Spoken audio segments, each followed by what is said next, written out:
Greetings, friends. I'm Sanda Ojiambo, the CEO and Executive Director of the United Nations Global Compact, and it's a pleasure to greet you today. I would like to thank our colleagues at the Global Compact networks in India and Malaysia for this invitation. As we mark Asia Pacific Climate Week this year, one thing is certain. We simply cannot afford to hit pause on tackling the climate emergency. Global temperatures are already up 1.1 degrees Celsius above pre-industrial levels.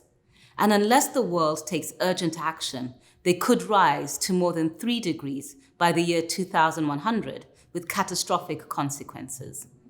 Business as usual is no longer an option.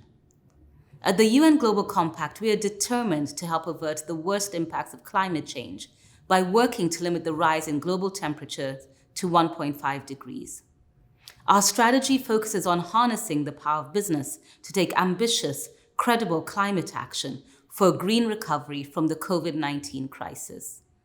That means delivering dramatic cuts in carbon emissions and setting a course for net zero emissions by the year 2050. More and more companies are heeding the stark warnings of climate science and are aligning their operations with a 1.5 degree trajectory. Climate action benefits human and planetary health, builds business resilience, and helps ensure companies' future performance. Our Business Ambition for 1.5 Degrees campaign is showing the way.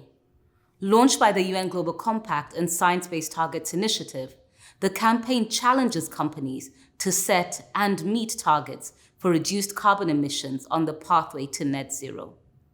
Beyond their own targets, participants in Business Ambition for 1.5 Degrees also advocate for ambitious climate action by governments in the countries where they operate and along their value chains.